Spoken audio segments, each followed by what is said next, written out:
아빠가 노름에서 밭도 팔아먹고 시집살이 오지게 시킨 시어머니, 뭐가 이쁘다고 아빠도 안 하는 똥 오줌 받아내고 우리 엄마만 늙었네. 너무 속상하다. 앞으로 우리가 최고로 잘해드릴게요. 안녕하세요.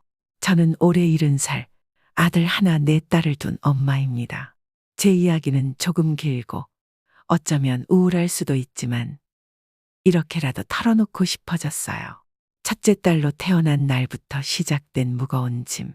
제가 5남매 중 첫째 딸로 태어난 건 축복이 아닌 저주처럼 느껴졌어요. 엄마는 산후조리를 제대로 못하셔서 몸이 늘 아프셨고 아버지는 술만 드시면 이렇게 말씀하셨어요. 첫째라고 해서 뭐가 달라? 딸내미는 그냥 짐일 뿐이야. 아버지는 늘 남동생에게는 밥상을 차려주셨지만 딸들에겐 냉정했어요. 심부름하다 넘어져 무릎이 까져도 쓸데없이 징징거린다며 혼만 나곤 했죠. 그런 대접 속에서도 저는 제 동생들을 돌봐야 했어요.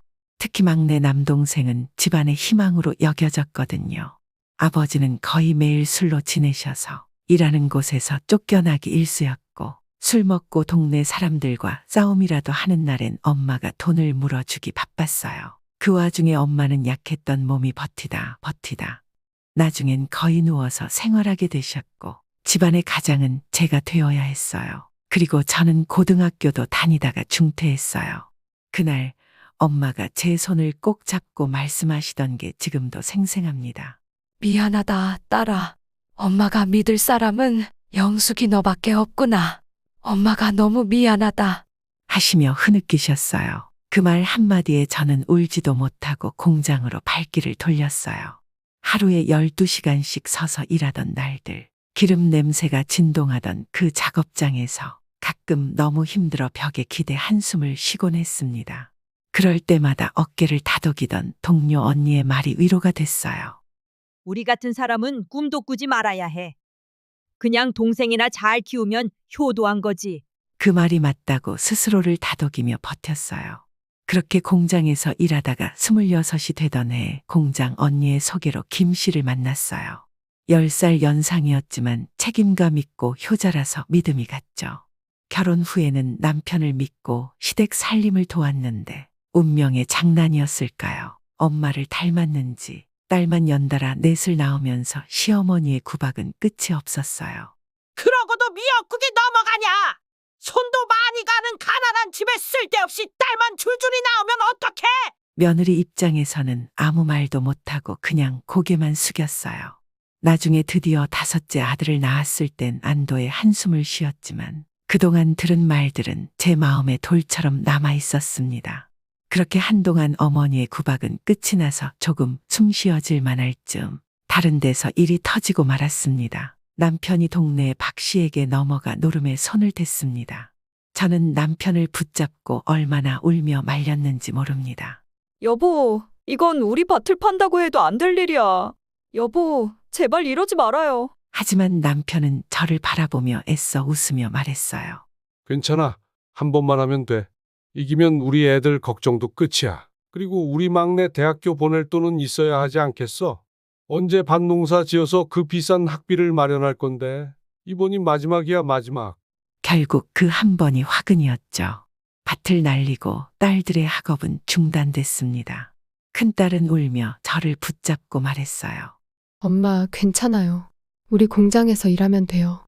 동생 공부만 끝나면 우리 다시 공부하면 되지 뭐. 그 말을 들은 저는 심장이 갈기갈기 찢기는 기분이 들었습니다. 딸들이 저를 다독이는 모습에 울면서도 고개를 들 수 없었습니다. 한동안 그렇게 저희 딸들은 고생 아닌 고생을 하며 집안을 일으켜야 했고 동생 학비를 대가면서도 밝은 모습을 보이며 절 안심시켜주는 듯 했습니다. 그 모습을 볼 때마다 가슴이 쥐어 짜지는 아픔을 느꼈습니다. 아들의 공부는 끝날 듯 끝이 나지 않았고 최고 대학을 가겠다고 한 번의 기회를 더 달라던 아들의 부탁을 뿌리치지 못하고 딸들은 받아들여줬습니다. 느지막한 보답이었을까요?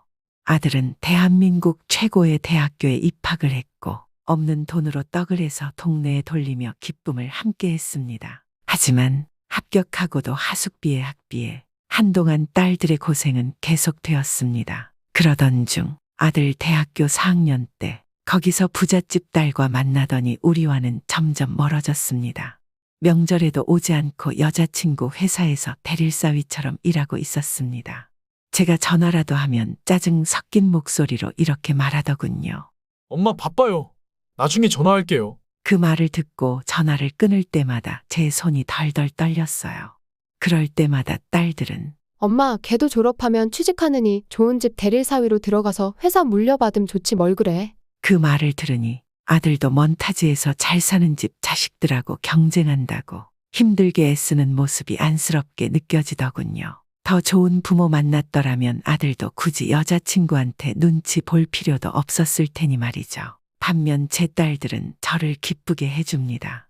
첫째는 시장에서 생선 장사를 하며 제게 맛있는 생선을 가져오고, 둘째와 셋째는 시장 안에서 함께 칼국수집을 운영하며 늘 제 몸 상태를 걱정해요. 특히 넷째는 언니들의 도움으로 다시 공부해서 공무원이 됐어요. 딸들이 모두 제게 이렇게 말해요. 엄마, 주변을 살펴봐도 우리 엄마처럼 고생한 사람 없더라. 아빠가 노름에서 밭도 팔아먹고 시집살이 오지게 시킨 시어머니, 뭐가 이쁘다고 아빠도 안 하는 똥 오줌 받아내고 우리 엄마만 늙었네. 너무 속상하다. 앞으로 우리가 최고로 잘해드릴게요. 그리고 아들 없다고 생각하고 살자. 영태 그 자식 누구 덕에 그 대학에 들어갔는데. 손가락이 부러졌어. 연락 한 번이 없어. 엄마 내가 엄마한테 잘하는 사위 데리고 올 테니까 아들 없는 셈치셔 알았지? 그리고 우리가 엄마 모실 테니까 걱정하지 말고 엄마는 이제부터라도 엄마 인생 즐기며 살아. 그 말을 들을 때마다 얼마나 감사하고 뿌듯한지 몰라요. 늦게 받은 효도, 그리고 남은 삶. 요즘 제 하루는 참 단순해요. 날이 좋으면 시장에 들러 딸들 얼굴을 보고 딸들이 챙겨준 음식을 집으로 가져와 남편과 나눠 먹어요. 남편도 이제 나이가 들고 힘이 빠지니 그때처럼 고집 부리지 않고 제 말을 잘 들어줘요. 허리가 아파 누울 때면 딸들이 와서 주물러도 주고, 맛난 걸 먹으라고 입에 넣어줄 때마다 정말 과분하다는 생각이 들어요. 언제 이렇게 자라서 저를 보살펴주는지. 해준 것도 없는 딸들인데 남편이 노름으로 밥 날려먹고 울며 공장에 일하러 가던 딸들 뒷모습이 생각나 눈물이 줄줄 흘러내립니다. 엄마, 우리가 잘해야지 누가 엄마한테 해줘요. 그 말을 들을 때마다 가슴이 벅차고 살아온 고생이 눈 녹듯 녹아내립니다. 예전엔 가난과 고된 삶 속에서 늘 왜 나만 이렇게 힘들까라는 원망을 했어요. 그런데 돌아보니 제 곁에 남아있는 건 돈이나 명예가 아니라 저를 위해주는 착한 딸들이었어요. 물론 아들 생각에 가끔 서운한 마음이 들기도 해요. 하지만 이젠 원망 대신 이렇게 생각하려 해요.